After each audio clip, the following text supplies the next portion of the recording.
Hi everyone. It is. Oh, I didn't either. I'll sign off there. It is 1:30 on the dot, so we will go ahead and get started.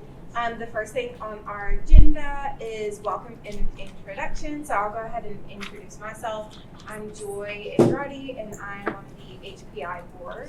We can just go to Liz Sheehan on the HPI board. I'm on council member. Nancy Nolasco, housing advocate.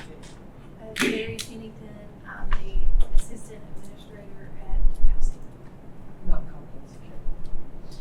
I'm Adam Kuhn. I'm the data analyst for OHBF. Billy Hunt in my board.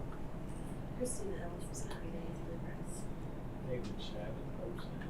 Alicia Veras, Volunteers of America Mid-States. Diane Cleet, chair HPI board in Greenhouse 17. I'm Erica Washington. I'm with Independence Place Housing Advocate. And I'm also Eric Evans with Independent Place Housing Advocate. We have an intern. Yes. Claire Hancock, intern at Independence Place. I am Marissa Webb. I'm the Continuum of Care Coordinator. Erica Dominguez, Lexington Rescue Mission. And Jeff Aaron, manager of the Office of Homelessness Prevention and Intervention. Awesome. Thank you so much. So the next thing on our agenda is to approve the August 7th meeting minutes. Are there any comments, questions, or suggestions for changes on those? Okay. If not, then I will request for a motion. Motion to approve. All right. Grace, do we have a second? Second. Okay. And then all those in favor? Say aye. Any opposed? All right, great. Passes. Thank you. So the first thing that we have on our new business items is the 2024 HMIS Data Quality Plan, and Ms. Marissa is going to take it over. Yes, thank you. So you should see starting on page 5 of your packet is the data quality plan. This is updated for 2024 into 2024 into 2025. This does follow the HUD fiscal year because that is also in alignment when we receive updates for HUD standards as well. Just some points that I want to highlight within the data quality plan. Most of this you'll see has remained consistent from past years. Data timeliness has remained the same, as well as our don't know / missing acceptable levels. You will see a PNTA, which is prefers not to answer instead of refused throughout, including on those tables, which is on page 3 of the data quality plan, but page 7 of your packet. The things that have changed is going to be primarily on page 8 of that data quality plan, page 12 of your packet, which is when those reports are due.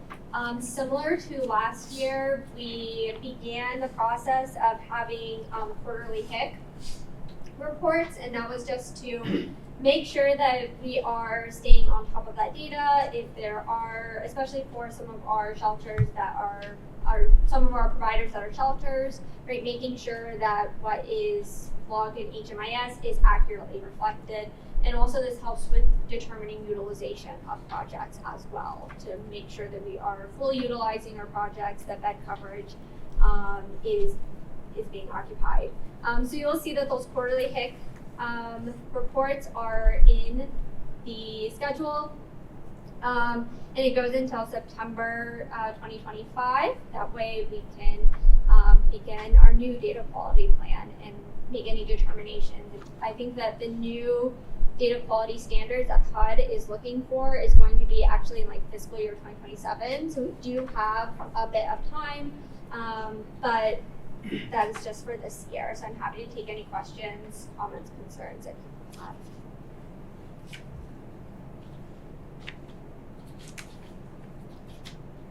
In giving you a moment to review, this is something that we will need a vote on. So, anyone wants to make a motion?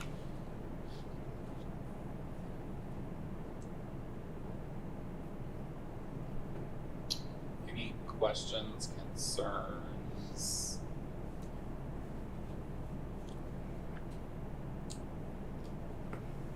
probably pretty typical for our providers who have been in HMIS for a while. Definitely, if there's somebody that's newer that has questions or concerns, we definitely want to be able to point it out. It'll be, if you are trying to reference a document, it'll be in that reminder data systems integration committee meeting packet that went out, email that went out from Jeff. So maybe if you search from Jeff. You're on our contact list, so we might need to compare some notes about how to communicate with our IT teams. I know that you are. I just on- forwarded it to her. Okay, perfect. Because I remember last time you saying, wait, can I get the emails? So. And once you get that, it's on page like 12 is what I'm referencing kind of at the end from 3 to 12.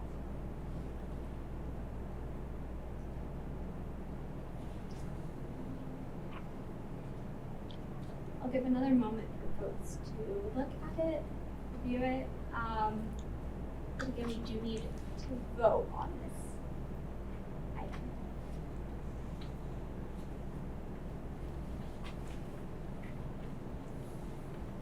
I'll move to approve it. Thank you. Thank you. Is there a second? I'll second. Any additional discussion? All those in favor? Aye. Any opposed? All right, that passes. Thank you. And just a Um, quick note, sorry. go ahead. A quick note, this is not related to the data quality plan, but it's related to items in the data quality plan, which is your monthly reports that are due. I know that we're still within the time frame of those being due. Please feel free to send them to myself and Adam as well. And if you forget Adam, I will just reply all and include Adam so that way you have his email since he's new. And as Marissa mentioned, the next communicated standards update that we've gotten for HMIS data standards is planned for 2027, and HUD has opened some comment periods that we'll be able to provide feedback on that. Do understand that usually we see a large update about once every 5 years or so. The most significant recent update was in 2020, so we should fully anticipate that the 2027 data standards are probably going to throw us some major changes, some real doozies that will probably come back to this committee for some additional discussion. Those that were around for the 2020 data standards probably remember that we had some really large changes to the overall operating of our system that required a lot of planning to try to figure out how we as organizations were going to be able to collect the required information, implement it, maintain good quality of it. So definitely keep an eye on those HUD emails, and when you see those periods where we get opportunities to preview and give comment, one, definitely let this office know if there are things that you are concerned about or think that we may need to be communicating with HUD on, but also feel free from your perspective as a provider to reach out to HUD and give your input. They use those opportunities very intentionally. They do, I've seen many things that they have changed course on or that they have modified in response to the concerns from providers. Once they're in place, we will have a lot less opportunity to not comply with the standards. So just definitely I want this group to be aware and help us to make sure that we pursue any kinds of concerns or changes that we want to see in those standards. That would be it for that item. Awesome, thank you guys so much. All right, so for continuing business, Jeff is actually gonna walk us and talk to us about the housing triage system updates. So I'll start us off. We're also going to have the ability to put some things on the screen that might be a little bit easier for people to follow visually. We had looked at this in our last meeting with the intent that we would be able to bring this item to the board for board approval. We had approved in the last meeting the base tool and did some additional work with our youth and family providers to see what supplemental items that they wanted to include. And as we got to the end of that process, those two variations of the assessment became very lengthy. I believe the family assessment ended up coming in around 40-something items.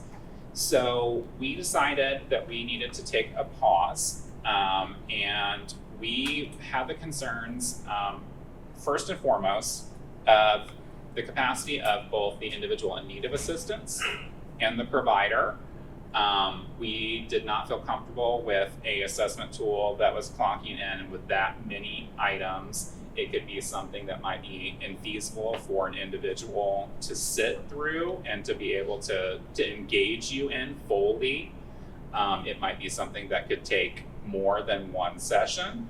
And then that also led us to thinking about the capacity of our providers. If we are trying to do something that is really supposed to be a kind of quick baseline understanding of someone's needs, do you have the ability to operate on a no wrong door system where ideally we're not just providing this service for those that are already clients of ours, but that if they come to us making that commitment as a no wrong door system, that you would take the time to administer that assessment with them. If our assessment starts to creep up to where the advice for that was a 10 to 15 minute tool, and it now becomes maybe a 30, 45 minute, 60 minute process, I was concerned about that bringing our system to pretty much a crashing halt in terms of people then having issues with access to an assessment, and then we're going to be missing out on capturing the needs of individuals within our community. And there might be somebody that, because they're lacking that access, a provider that can truly sit down and devote that time, they may not even be on our prioritization list. So we went back in, and we'll show you in the HMIS training site how this has been built. We removed the diversion and case management questions. Our thinking is that we still want those things to occur. We still want you to engage in diversion. We still want you to explore all the information that you need to effectively navigate someone's situation. But we removed them from the base tool. And in HMIS, we'll be able to design it in a way that you can still access those questions, you can still engage in them, but they are not part of the standard base assessment tool. And within that base tool, we also look for opportunities if there was something that wasn't really needed to understand acuity of need, to maybe shift it to one of those two sections, diversion or case management. But also there were some items that we felt like could be combined because they were gauging very similar things. So just through a modification of the language, we were able to condense that. To give some context, one of the communities that we looked at when trying to make some decisions about this tool, we looked at the tool that's being used by Houston. I'm sure a lot of you are familiar with Houston's progress reducing homelessness over 60% over about a 10-year period. Not going to mislead you, there are a lot of factors that play into that. At the time that they started that process, they had the 6th largest homeless population in the country, and they had a high level of technical assistance from HUD. And unfortunately not for the reason of being a high performing community, but for having some significant issues.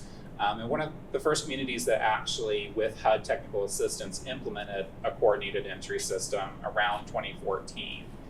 Their tool, I feel like, is another part of how they have been successful.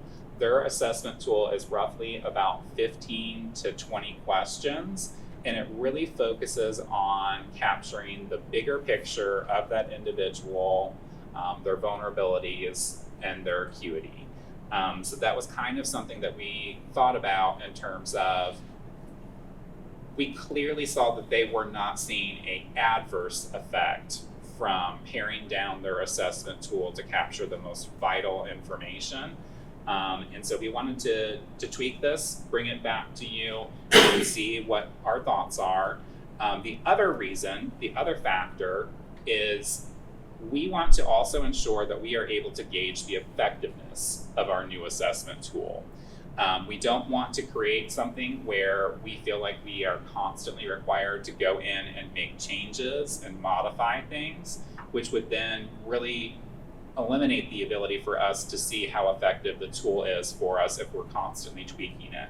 So by moving some of the items that we felt like were less essential to those front and back end processes, we can then make changes there without having to mess with our established tool, so that we truly do have an opportunity to see how it works in practice versus theory and our development.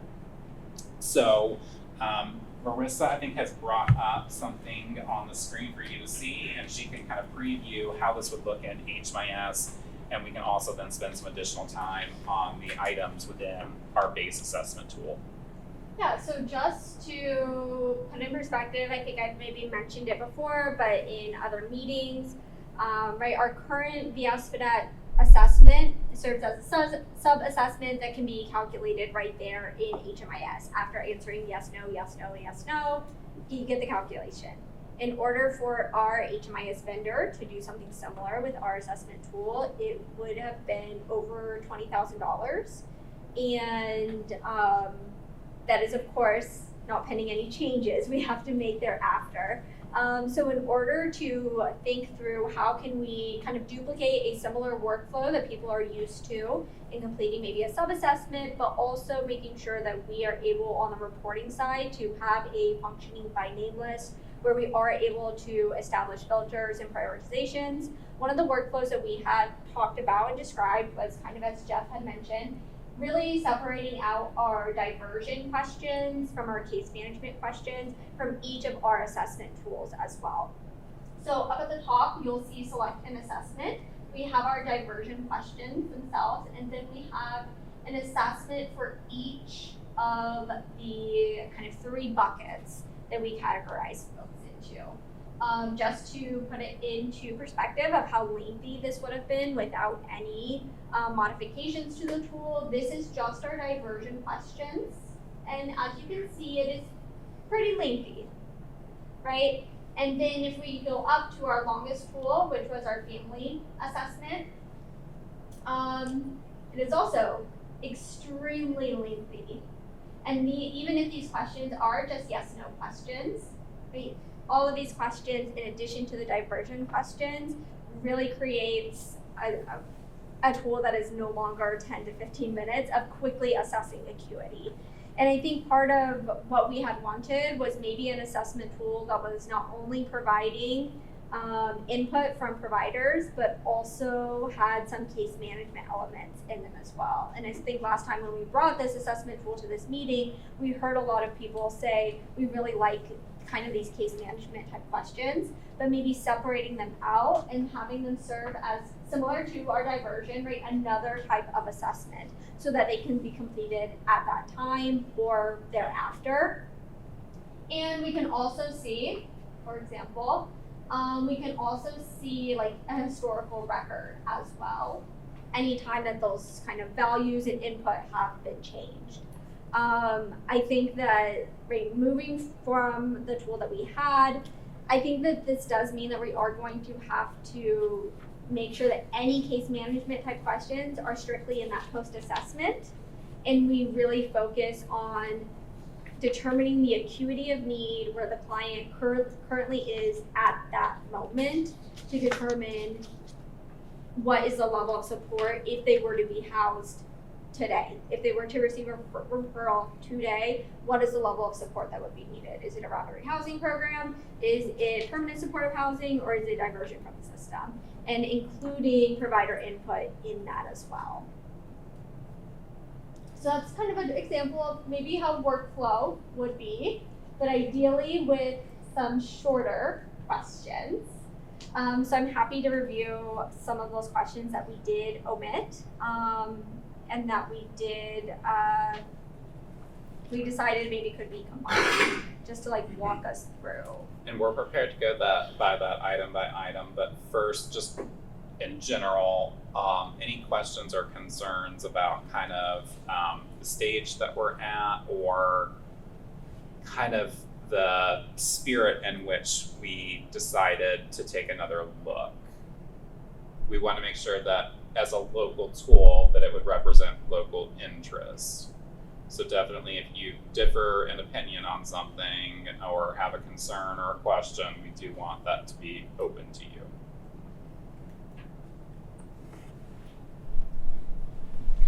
If not, we're prepared to walk you through the items that were changed. I did have one quick question. On the bottom of the first page, it shows relationship with head of household, self, child, spouse, or partner, other relation or non-relation. Other relation, would that be like aunt, uncle, sister? Okay. So these are gonna correspond with HUD's response options. Yeah. So one, we don't have flexibility to change them. Yeah. Unless we want to potentially make some of our data unusable for HUD submissions. But yes, to answer your question, yes. And then if there's ever questions about that, like a spirit of which something is defined, we can find that in the HMIS data standards. It will give some information about kind of what HUD is seeking to collect, and sometimes even some guidance about how to address common challenges with collecting the These information. would make sure like direct family relation, not cousin, second. And really, a lot of times in relationship to head of household is oftentimes defined in HMIS as like who is the eligible person for the service, less so like who is truly like wearing the pants in the family or making the decisions. Most of our projects are going to report it as who is eligible, like New Beginnings, for example, serving persons with serious mental illness, or Volunteers of America serving veterans. That would be the individual that qualifies for the service and would be defined as the head of household.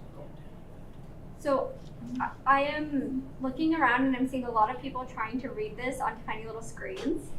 So I am going to display the updated tool on this side, starting on page 3, and then our previous tool on this side.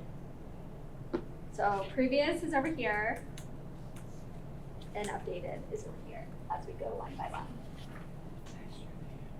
So the front ends are all going to be basically universal data elements, a lot of the general information like demographics that we would need to collect. The biggest changes are going to start after the current living situation field. Yeah, so in our original diversion questions, we have removed any labeling of diversion, and instead it just says Lexington Housing Triage Assessment. We have kept where are you sleeping tonight and the approximate date this instance of homelessness started. We have asked also, this was previous in our, I guess I should say lower, in our previous tool, in our updated tool, we have asked, have you been homeless before and assigned a point, and how many times have you experienced homelessness in the past 3 years, and then assigned a point accordingly. These were points that were established in our previous tool. They were just later, not actually in the, kind of in this beginning part of the assessment. We have removed asking questions about safety. We have remained a question about fleeing domestic violence, but we have removed questions about why do you feel unsafe in your current situation? Is there a place that you could go? What would be needed to keep you in that place? Do you have friends or family that can help with assistance, transportation? And then have all of your safe options been exhausted? So those kind of follow-up questions for safety, unfortunately, have been removed. But I think that one thing you'll see that's not at vote here is our policies and procedures, which need to be updated once we have updated this tool, and maybe as a part of general questions when you are starting to determine kind of those diversion versus assessment, maybe asking those questions there, or in a post-assessment case management follow-up.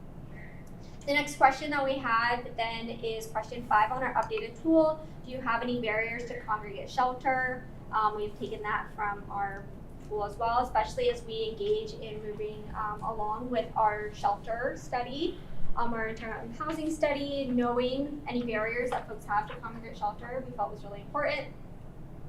And then question 6, do you have income, with no being equal to 1 point, taking the place of questions about what's the longest you had a job? Do you have anything preventing you from working? Do you have a disability preventing you from working? We also Yeah. Go ahead.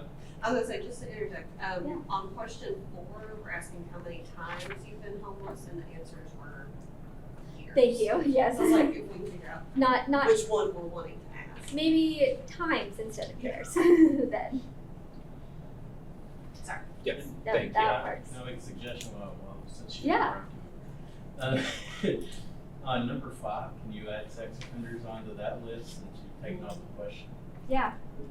I think that just kind of kills 2 birds with one stone. I'm taking this.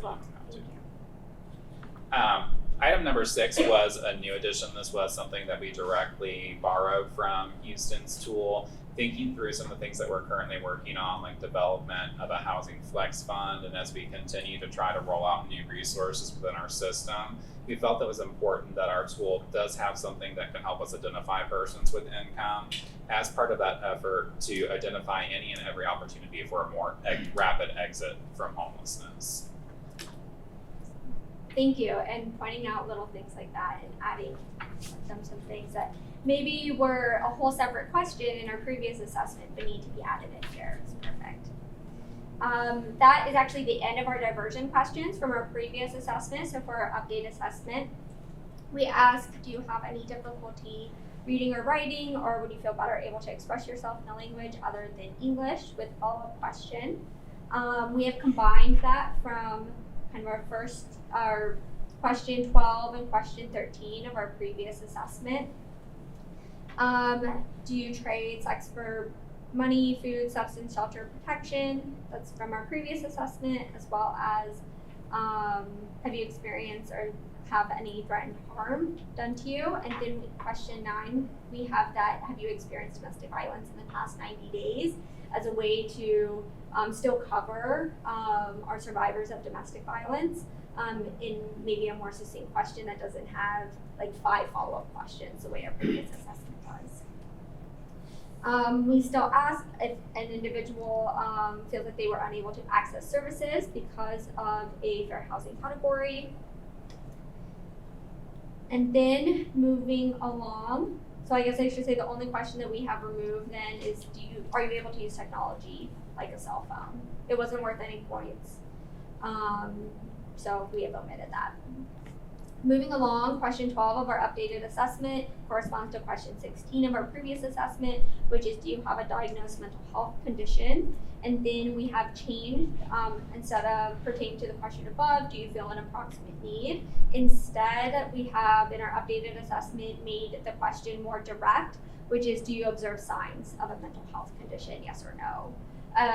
To Jeff's point of bringing in other partners, right, not just the people who are in attendance here now and regularly attend these types of meetings, making sure that it's truly more open door policy, right? That's maybe a better way of phrasing that question to make it more accessible. And then if yes, can you tell me what that is pertaining to the mental health condition? Moving along, question 13 discusses substance use, which corresponds to question 17 of our previous assessment. And again, changing that assessor language, right? Do you observe signs? I guess I could try to, there we go. Do you observe any signs of substance use?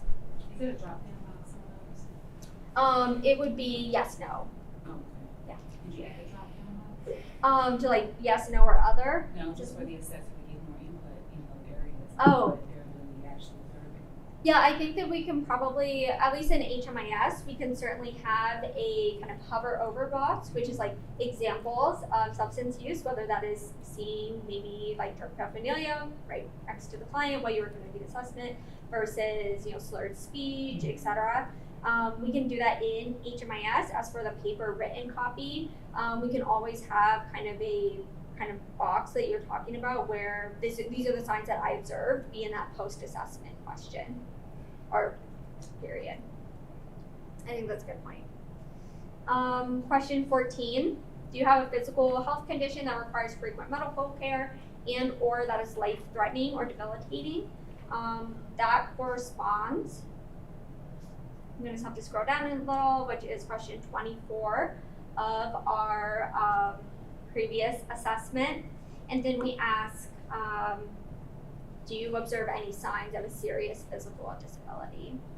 In this one, I forgot to do yes, no. 15, do you have any barriers to accessing your medication or medical needs for your physical or mental health? Yes, no, which corresponds with question 18 of our previous assessment. Question 16 of our updated assessment corresponds with our previous assessment. It's just carried right over, which is, are you currently pregnant or is there anyone in your household who is currently pregnant? Some questions that we have removed is, how long have you left a permanent nighttime residence? right? That question was addressed earlier with how many times have you experienced homelessness in the past 3 years. We have removed what is the primary cause of this instance of homelessness as a way to narrow it down, and some feedback that we have heard about that question was somebody may say eviction, but the reason for the eviction may have been behavior, right? So, or the reason for the eviction may have been because of income loss, but getting all of that information and only having a client pick one will probably be pretty difficult. So we have removed that question. We and also that had a assessment. lot of expressions of concern around scoring for that item in terms of what would the scoring be for one cause versus another, as well as item point values that might be assigned within this item that might kind of stack someone's score if they also received acuity points from another area related to that. So example, if it were drug use, if it were something that's assessed through other items, are we maybe unduly like weighting that person's score higher than somebody who has different issues? Moving along on our updated assessment, we have taken question 23 through 28 and basically condensed it down to 2 questions, which is, have you been arrested, in jail, or in prison in the past year? Or how many times have you accessed medical services in the ER in the past year? There's just a little misspell on that. So Yeah. in 17, how many times have you been Arrested. arrested? Yes. Yeah. Okay. Thank you. Thank you. That's all. Yes. It's a lot. And that takes over, right? How many times have you been in the hospital? What's your longest stay in the hospital? How many times in the past year were you admitted? Kind of those like really expansive questions. It's maybe probably getting a truer picture, but is not very accessible to the client or to other folks who maybe do not conduct assessments as frequently as we do. And I don't think I touched on this in my initial introduction to the subject, but Marissa's made a couple mentions throughout. You know, one of the other things that we're trying to think about is how do we really get providers like a hospital to feel comfortable? A lot of times when we have dealt with entities outside of the homeless system specifically, there's a real hesitation to participate in coordinated entry. They oftentimes want to instead refer to another access point, go to Greenhouse and complete this assessment, go to New Beginnings, Hope Center.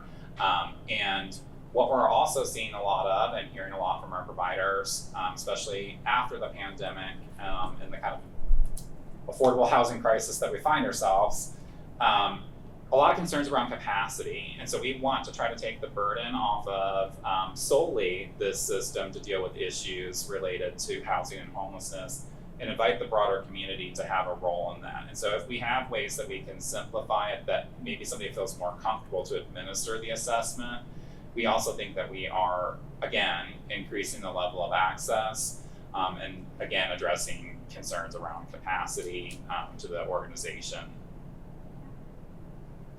Any other thoughts? I know we went by it kind of line by line, and I appreciate everybody interjecting and interrupting. Is there any kind of maybe broad assessment thoughts or feelings? We do have this up for a vote, but I want to make sure, similar to last time, that we feel comfortable with the assessment as is, moving away from 30 to 48 questions and paring it down to our 18 questions that we have. I think it's good for the reduction, particularly if you can still get at those questions, the diverging questions. The only thing that I was going to pause on a little bit was number 9, have you experienced domestic violence in the past 90 days? And I only say that because I am startled by how many times when they hear violence, they automatically equate it with physical violence.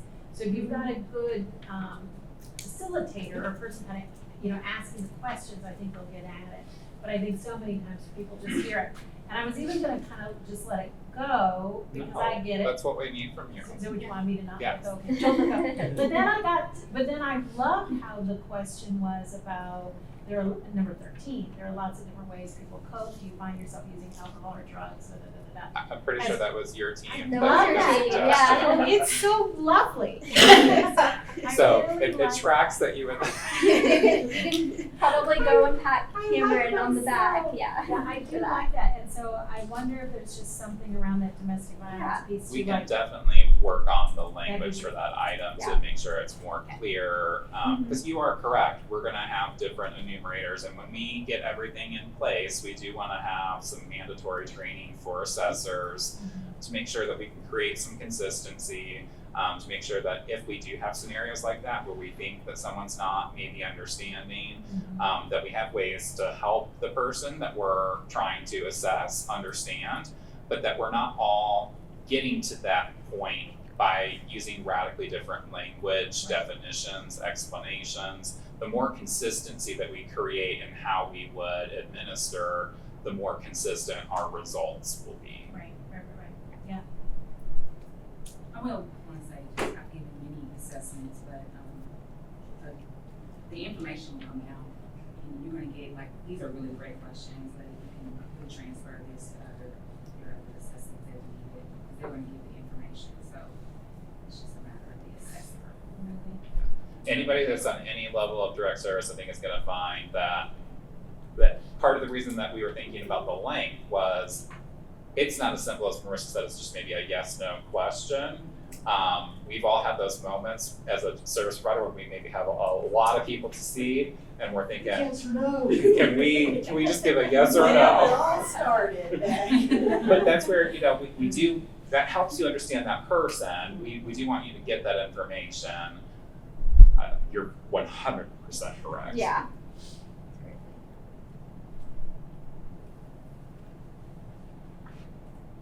Other items that can be, like Diane's example, improved upon, anything that was removed or modified that we have a concern about. I just have like a minor thing. It's bothering me number 12 where it's like the assessor input is coming in the middle of the questions that you're asking the client. I feel like the 12A After? yeah after, but it's a minor. Well, I think that's something we should probably unbox for a minute, because I think we initially approached it in terms of if this is an HMIS and you're going through, do we want an ability for someone to immediately be able to, but on the flip side, it could be maybe that is something that's at the end. Maybe you might not at that item see the sign, but then maybe a later item you do pick up on something. So maybe you're correct, and maybe that's something that should be placed Well, and further. I don't get these assessments, so it's not. I don't have personal experience with it, but just I think for me it was even just flipping the 12A and 12B so that the two questions for the client are Okay. together. But I I see what you're misunderstood, saying. but I see what think you're I saying found too, another- though. Another item. Yeah, like you said might all the not. assessor You might see. questions in one section. Potentially At grouped the together end. at the end. Do we like that better? I think what's what's the the purpose of it at at the end is you would see what the score was. and Yeah. add some extra points if we were trying to. Actually, Because it are might be we- better at the beginning so that the assessor kind of knows from the get-go, this is some things, make them aware. Make the person aware who's doing the assessment, keep your mind open to. So I think I'm hearing 3 things that we need to be conscious of. Let's see if we can read, because to fix any problem, we've got to know the problem, what it is. I'm hearing that one, my point was maybe there's something that comes out in a later stage of the assessment and you're not prepared right then to answer it. I think Christina's concern that she's presenting is this something where we might be inviting in some kind of manipulation of scoring potentially, some concerns that might be how it's utilized. And then, I was thinking in terms of just like clinical impression. and another thing I'm thinking about too is in terms of data collection and completeness, are we gonna have issues if we place it somewhere like the beginning or the end? Are people gonna potentially just skip over that?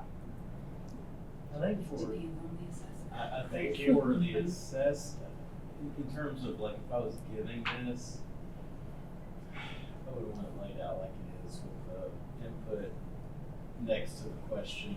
just because I wouldn't have to And I think go back and do if it. that's the case, then all we would have to do to address the concern about maybe it's something that comes later on, we can make a point of our assessor training That's what- to coach. Yeah. If you come across something that makes you change your response, remember to go back up and change that response. I think that's easy enough, and then we can switch B and A Yeah. so that they flow a little bit better, because I do kind of But that's, agree. I want to hear from people who have We can- experience with this. If it's not bothering anyone else, then Well, don't change it, but. We can also make sure that, let's say if somebody did go in and skip, that it be flagged as any of the assessor input, be questions that are flagged as like, you did not answer, Mhm. are you sure you did not want to answer those questions? And I think just per like workflow and HMIS, that's helpful, and then maybe like a bold There's even in red. The ability to make it a required response Right, where they yeah. won't be able to submit or Without. be wrong without it. And I think like you're saying too, making it part of the assessor training Yeah. that we're doing, That's- opposed to a little heavier on some of those things. And I think too, with some of this, you know, it is kind of cut and dry, but of just maybe part of the training too, reminding people, you can go in and write notes that are there for HRS. Yes. So you can go in and make additional comments in a separate place. Great. We don't always remember. And we can That'd be still, a great part of the training of like our current assessment, and as it's built in HMIS, has that text box for notes. We can still retain something like that that wouldn't be a scoring criteria that we have to have normalized, but still make sure that we have those opportunities for that input. If you're having someone who here's another thing, if you're having someone who assesses who doesn't know what like antisocial personality disorder, bipolar disorder is, what to look for, then I don't. And I think That's we are expecting that to be self-report Yes. from the individual. Yeah. But I think that's another concern about the order that it's in. If we're placing it after the assessor input, it seems like the assessor is the one who maybe is defining that. That's what I was thinking. And then It's just just helpful. Just one other thing is, as far as a mental health condition, we deal with a lot of folks with IDD, intellectual development disabilities, autism, Down syndrome, and that type of thing. Would that be going under other? We can certainly add it specifically. Yeah, I mean, we do deal with a lot of folks who their disability is something genetic. Yeah, that's an oversight of that president. It doesn't really address like learning disabilities, cognitive issues other than mental health conditions. So we can definitely find a way to work that in appropriately. In an honest evaluation, a lot of times these folks don't self-report, especially if they have an IDD. And if they're not getting a disability check for that particular disability, then even more so, they usually won't want to report it or don't report it. These are all really, really good examples of why we wanted to have this conversation. So definitely, if there's more, let's keep going. If you're gonna add a couple of maybe traumatic brain injury too. That was, Yeah. I've got my little one list over here since we opened that box. Sorry. No, that's what we Y'all love are to not hear. sorry. That's what We don't want to frustrate you all by, we don't want to feel like we're continually going back to this conversation, but if we are going to make a huge change for our system, we need to build it correct. Because I think the main thing that invisible disabilities is one thing that we probably have the biggest challenge, any of us here, is the invisible disability of somebody having, whether it be HIV or a traumatic brain injury or anything like that. We can't sit there and look at a person or don't want to make that assumption that they have that disability without their reporting it. I do like the language that you use, or signs, especially like substance use, and sometimes they will be under influence. Yeah. And I think, not sure if that was the base language that we had originally, was it the same? was Do you observe signs? Because I think it was, no, I don't. It was much different. not. I think it was much the- different. Yeah, we changed. Yeah, but I agree. I do think that language is more. yeah, clear. it was about the approximate assessment of the Yeah. needs in the area. And that was another thing that I think, if not Houston, it might have been another tool that we looked at. And we liked it much better because we thought it did open the door for more people to be comfortable assessing. And it also takes that assessor out of the position of trying to determine, like, are you over-reporting? Under-reporting is more just framed as, do you see it as well? Just notice And for number 5, for the printed version, is it possible to get other answers printed on the front page? It was over, but I don't know if that's just because it's in a packet like this. I think It's gonna be probably a formatting of it. formatting, this is actually a Word document with like 9,000 tables. But we can do things to try to make that possible.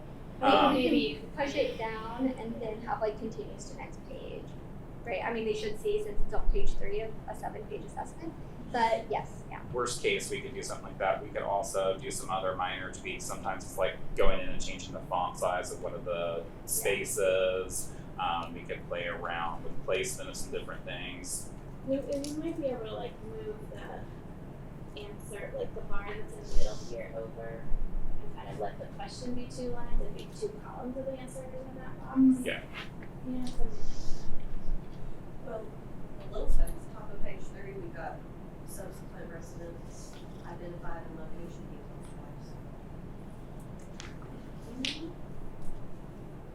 Yeah, that might That'll do it free right up. there. Yeah. Did you all talk about this on the point, so on the, back on the mental health, do you get a point, yes, if they state they have a mental health condition, but they get another point if the assessor observes it? So Or shouldn't it be a point if they say no, but you observe it? trying to switch back and look at both versions. For mental health, you said? Yeah, so do you have a diagnosed mental health? Yes, 1 point. Mm-hmm. But then it says assessor input, do you observe a sign of mental health? And if you say yes, then you get a point. But if you said, yes, I have mental health, but I observe it too, you're not getting 2 points, correct? We had, I think that this was one of the points of discussion that we had talked about, was for things like mental health and substance. We wanted to make sure that if it had rose to a level of observation, You get 2 points. then it was Sounds 2 familiar. points. Okay. But I mean, I'm happy to revisit that point allocation. Because you're saying that if you see it, then it's definitely a problem. Right. And also alternatively, right, if the client says, no, I do not have a diagnosed mental health condition, but you are observing the mental health condition, yeah, you get a point. And then having in there, especially on a paper copy where it's not being calculated by a computer formula, saying, well, if yes to this question, then no, 0 points. If yes to this question and yes to this question, just 1 point. If no, but yes, 1 point. That felt, especially for a paper copy, really confusing for how to allocate point systems. And again, like computer side probably would be fine, but we wanted to make sure that there was a measure in place to adequately assess and get a point value for folks who are maybe saying no to that. I love But that. it's- I love that. If the signs of mental illness are rising to the point that it's a therapeutic, Yeah. but somebody says no, that's still kind of the same situation. It's more potentially like harmful. I'm just giving them 2 points. Yeah. You're getting 2 for 1. Yeah, if you don't think you do, but you're showing You get 10 points. And that's where it was the under-reporting, over-reporting, where we got into a little more of the weeds. Right. So I think that we may be able to manage some of this through coding of the report potentially. So I guess to make sure that we are pursuing, what do we think is the way that we want to assign points for that item, just so we can help make sure that we are creating the right pathway to get there. I think we all need to kind of come to a consensus on what we think the impact to acuity score is. I mean, I would definitely defer to the mental health providers, but anecdotally, I do think people that say they do not have a mental health condition, but they are displaying mental health, are often more worries to me.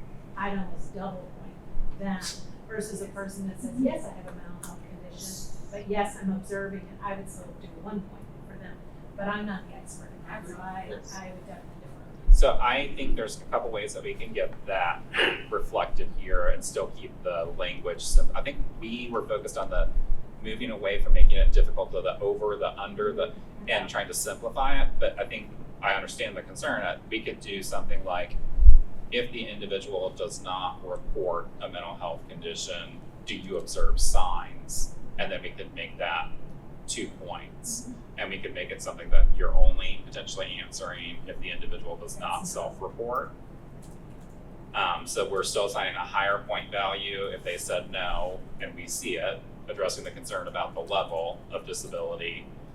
But then we're also avoiding them getting a point for disclosing, and then also getting a point because we see it when we think that actually maybe that's not truly something that is a 2-point condition.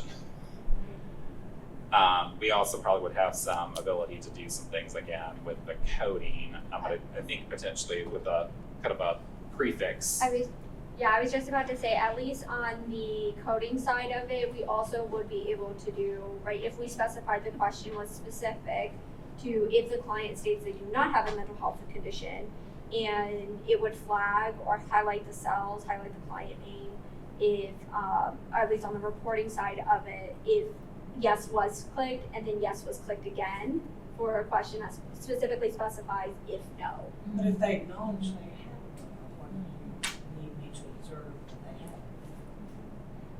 they have. I don't think that we need to, but I think it's just like because we have to have a standard script of questions that would appear both on paper and in the system. I would think you as a assessor could choose to leave that blank. So they wouldn't get a point for me, they just get a point for acknowledging that they have. Yeah. But like, because we don't always know what the scenario you're going to be presented with this, we want to make sure that the question does appear and it's there. When we get into, especially with HMIS, conditional logic where it's tied to a field only appears if you answered away on something else, our vendor's going to charge us for that. And so what we're trying to do is just make something to where the question appears, it's there for us to use. If we don't feel it's appropriate to use it, you can skip over it, or we can change the coding or find some other pathway to make sure it doesn't have an unintended consequence, but without doing a costly vendor intervention. They would mess that up in their reports anyway. So. I don't have any faith that they could do a conditional question. Well, and that's another area where I do have some concern is even if we pay for that beyond just the cost, we see HUD data submissions that go through so many different revisions in the reporting. We are sometimes submitting our system performance measures, for example, and HUD is pushing out to the vendors same day another update to the reporting specifications because of a defect or a bug, to the point where some data submissions have even been extended to make sure that we have time to rerun and do it. So I think what we're concerned about is if we're relying on code to do a lot of the heavy lifting, there could be errors or defects which could then result in someone's needs not being properly assessed. If we think there's a more reliable way to get that information, I think that we would feel comfortable with that. I have 2 more thoughts. Yep. Should we have the co-occurring disorders where it is now, and then we put that question after we asked about substance use? And will that be a self-report? They think they have co-occurring disorders, or based on their answers or observations of the assessors? And is that there? Because then that would potentially, I guess, different track, because that could potentially have 2 points in this section, and in question 13 is 2 points for substance use. I believe that was part of the original conversation when we talked about scoring, was that there seemed to be a concern that would happen.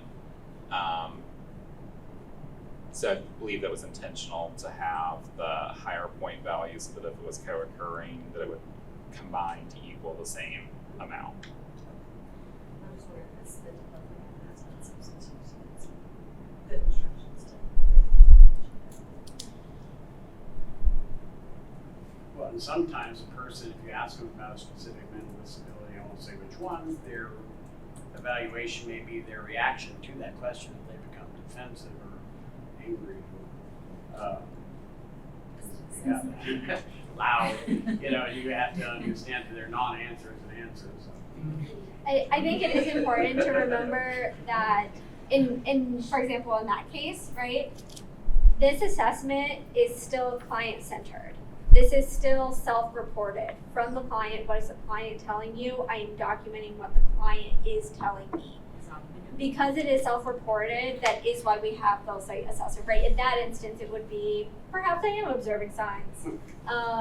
But we want to make sure that we are still client-centered in our approach, and that we are taking what the client is stating as the truth in this scenario. Do you have a comment box like you put in? Like, I think there's one currently, right? There's one currently, and we would want to retain that. There's going to be problems anytime that you're using text data that's not normalized in terms of like what we can do for reporting, data analysis, but we always like to keep some kind of free form space where there can be notes. It might be about what you're observing, it might be where someone's staying or additional ways you can contact them. I'm sure that there's a lot of different things that we all have collectively used that for, and we will definitely retain them. Yeah. Well, I noticed you had notes at the end of it, I guess, if you need to put in a footnote at the end or the bottom. Yeah, I think that's what David, I think that might be even the actual label of the field. One other question that was brought up, and that is pertaining to a person's potential guardianship, if they're not their own guardian, or if they have a guardian, and you're working with them. Is that kind of what you're? Somewhat. Yeah. We doing an assessment, and they're giving us the answer, and then later on we have them, and we found out they have a guardian, so they really can't just give us so much information, or we can't find the information to actually help them.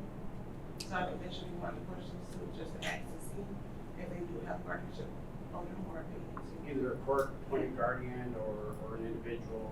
We actually have run into that where we then have to kind of put on the brakes as far as being able to help them because they're not their own guardian. We can't do very much on it.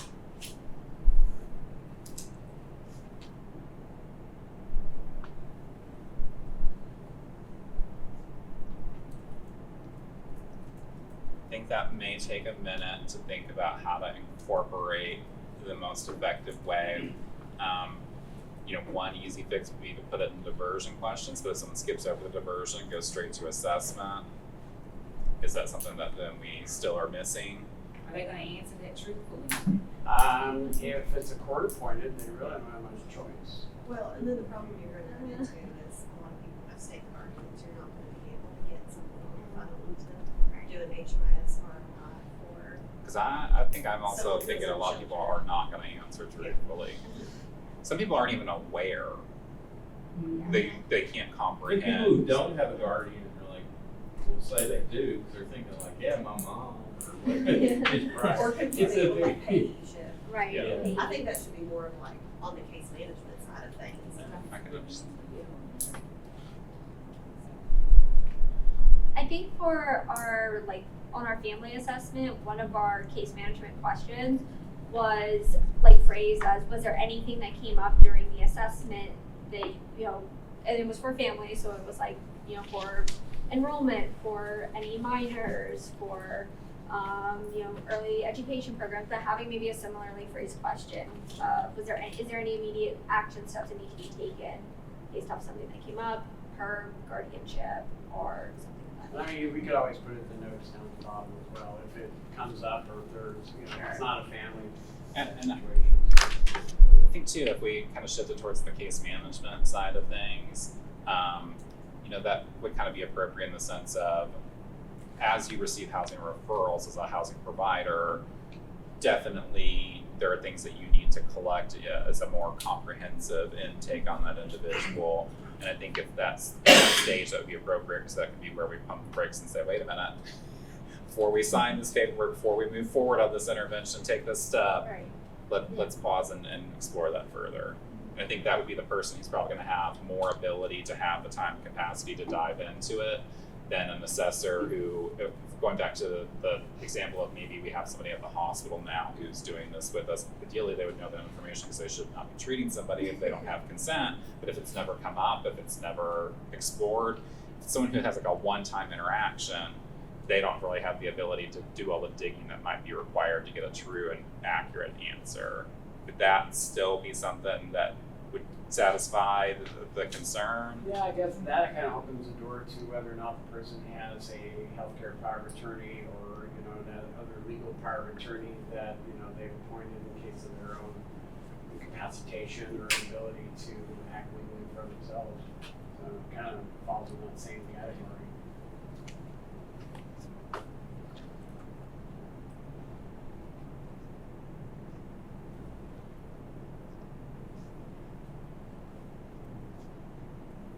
Are there any other elements that we need to? In the interest of making sure we get Yeah. through everything and release on time, I think we'll probably need to kind of make this our final call for additional edits, then we can decide whether we want to vote today or not. But definitely want to respect everyone's time and make sure that we incorporate all the input and all the changes that are needed. I think this is much better. Mm-hmm. I'm good with moving All right. forward with this, with a few things we talked about today, and just kind of switching. I'm encouraged to hear that because we didn't want it to feel like we were just unilaterally making a decision, but we did see some serious concerns. So moved by Christina, second by David.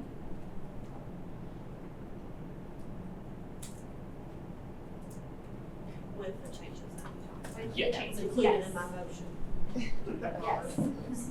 Robert's rules.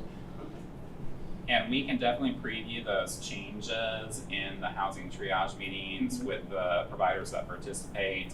You don't participate in that meeting. If you want to be present for those conversations, we are more than happy to reach out to you and let you know, invite you, give you the meeting link.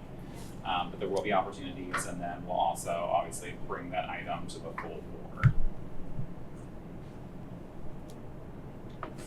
Do we do an actual vote? Yeah, I don't think. So, It was just. all those in favor? Aye. All those opposed? All right. And I want to thank everybody for providing their input because it really helps us shape kind of in this, the things that we missed as well. Super productive conversation. Thank you. Awesome. Thank you guys so much. So the next thing on our agenda is Marissa is going to do an HMIS training and announcements. Yes, thank you. So a couple of things is typically our new user training happens the second Thursday. I will be in training myself. So training will actually be happening the third Thursday of this month, October 17th, from 9 till about 12:30. That'll be myself and Adam, which will be very exciting as we start to extend Adam some of the roles that I've been doing, including training. If you have any, I have a couple of folks who have already signed up. If you have any folks that need to attend that, please let me know. That way we can get them that, I was a Zoom invite, the Teams invite link to them. And then secondly, for new user work group, end user work group, that is happening November 12th at 2 o'clock. That's on Tuesday. And we will be discussing data quality for LSA reporting as well as the HIC form as well. So it's really imperative that you be in attendance so that we can talk about data quality measures, ways that we can make sure that our submission to HUD for LSA data goes very smoothly once again. And if you are unable to attend the November 2nd or November 12th meeting at 2 o'clock, we will record it and we will send it out to everybody afterwards, as is our typical. All right, great. Thank you so much, Marissa. So the next thing is other issues and public sharing. Does anyone have anything that they'd like to share or bring up? Council has been working on trying to create opportunities to engage with the community more outside of the government center, and so we are hosting a transportation expo, so like an issues focused kind of fair on October 19th, and it's going to be at the Marksberry Library from 9 to 11:30. We have some like social media things that we're posting, but it would be great if you could share it with folks. The idea is that anyone that's attending will come, and we have like a lot of LFUCG focused tables. So council and some of the things we're doing, but then also like our traffic engineering folks, our planning folks, like everyone. There'll be some commissions there as well through like Age Friendly Lexington and then some community groups like different run groups or like bike groups and things like that. But the idea is that you come, you learn about things that are going on, but we also will have different stations to collect feedback for people on the transportation network here. So that includes all types of transportation, and we would love to have folks attend. So Marksberry Library, October 19th, 9 to 11:30. And if you look at like the council Facebook pages or Instagram pages, we are putting stuff up that you can share out. I'm glad to just post it on your social media, but if you want like a certain flyer to go out, we can. I can send it to you. Yeah.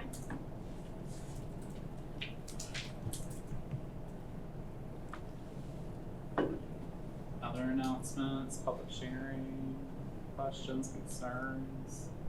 Just need to vent. Yeah. Get that. Days are getting too short. I know. I don't like those. Fall is my favorite. I'm happy. You can have it. I'll take your fall and give you summer all day long. All right, with that, so our next meeting is December 4th, which is crazy, at 1:30, same place here. And yeah, so with that, I think we can close and adjourn. We're all having shock over the fact that another year is over. December 4th. If you did not, please be sure to sign the sign-in sheet in